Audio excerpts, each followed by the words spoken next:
They're saying "Viva la Raza," and the Border Patrol is not doing anything. And so I guess maybe just the most infuriating thing is that when someone waves the Palestine flag, they get rounded up and all procedure is broken. People are going out of their way to not, release all of the information.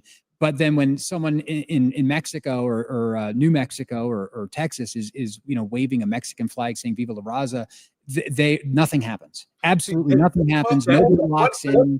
And that contradiction right there, that is where the solution comes from, though. Because the problem isn't that we're deporting Rumeysa Öztürk or Mohammed Khalil. Whatever pretext it takes to get rid of them, we should get rid of them. I don't want H-1B Indians here either. Like, we need to deport a lot of people. The problem isn't that they're deporting Rumeysa Öztürk. The problem is they're not deporting, like you say, these Mexicans parading in the street with the Mexican flag. They're not deporting enough of the Central Americans. Like, we need to turn up the – I love Trump, but we should be turning up the heat on him. Hey, you want to win the midterms? You want your legacy to stand strong? Like, you need to press on Tom Homan or Kristi Noem or whoever it is to get those deportation numbers up into the millions and millions and millions. Yes. I am so tired of hearing libtards come and tell me, Obama had higher deportation numbers. Like, yes. Trump is failing. Like, yes. Trump has to get these numbers up, and we should put the pressure on him. But saying, Rumeysa Öztürk has free speech, that actually goes against getting more deportations. That's our own people standing in the way of some of these deportations. And I want them gone. I want Rumeysa Öztürk gone, and I want the Central Americans that don't belong here gone. So that's what the focus needs to be, is he's not deporting Mexicans. Not that he is deporting some Rumeysa Öztürk. Who cares? The thing that I think people haven't even thought through yet, that I really wish somebody would tell the Trump administration, because my co-host Vince James has done the numbers.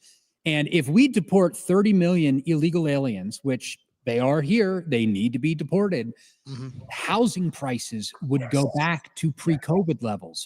Housing would become affordable. And if we have affordable housing again, people are going to start having babies again. And we're going to be able to reignite the industry and economy of America, which has been failing and completely hollowed out. And I am very concerned about a potential financial collapse if actions aren't taken. And so I think that, we need to be deporting a lot more people. I will agree with you there. I agree 100%. Can we all agree that Kristi Noem looks hot as fuck right here? I mean, can we reach, and can we at least all agree on that?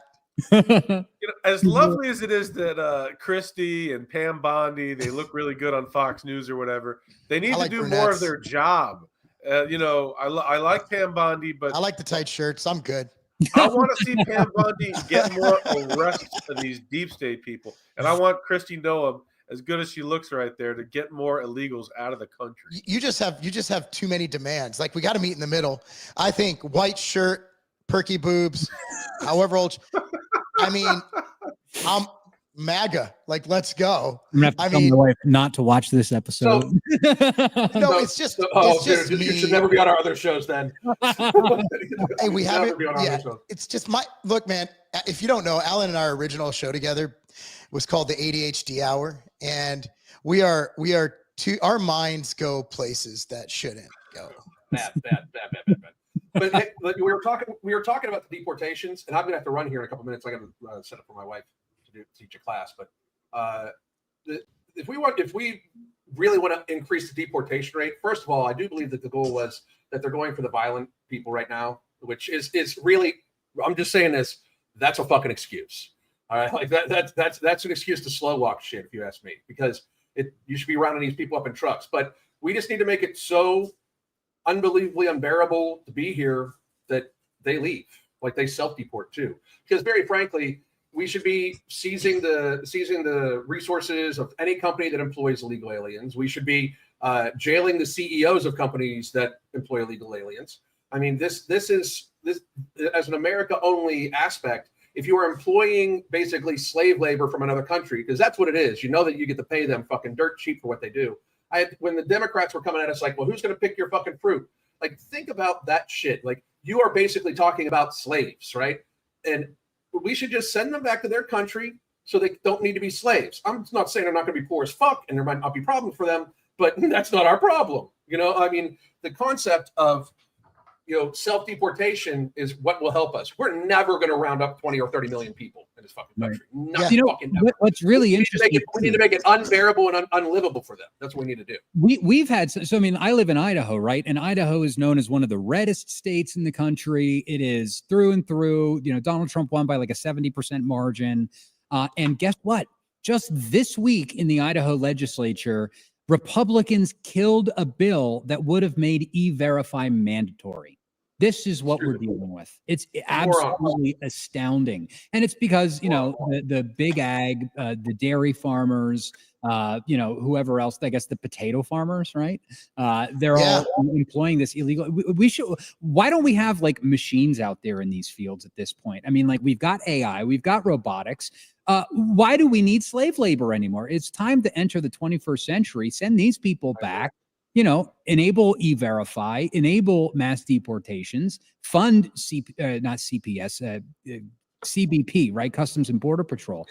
But and I was talking with the sheriff of my county maybe a year ago, and he was like, "There's nothing we can do. We find an illegal. What are we going to do?" And now, granted, this was under Biden, so I'm hoping that things. There's the 284G program that I think local sheriffs can enroll in, where they are able to like start arresting and detaining illegal aliens. So that's something to make sure that your sheriff is signed on to the CBP 284G program. Okay. But yeah, we need to be deporting more. I want more. Hey, gentlemen, Dave, pleasure to meet you. I sent you a message, and I'll send you another message too. I'd love to have further conversation with you, gentlemen. I got to run. Been a pleasure. Good. See you next week. All right. Hey, so, I completely agree on 99%, if not 100%. Look, so the reason I like the El Salvadorian camps is that it shows that really bad things will happen if you come in here illegally. So unfortunately, the first people have to be set example. So, they're rounding up basically brown people with tattoos, it appears. I don't know, but I don't think it's indiscriminate. I really think they're rounding up people who have some stuff, and they're sending them out in the hopes that other people look and they say, oh, we probably are better off where we came from. And that's what I'm looking at. Look, America is a great place, but we have to look at what's happening in Europe. Europe's completely falling apart. You got rape gangs. It's crazy stuff.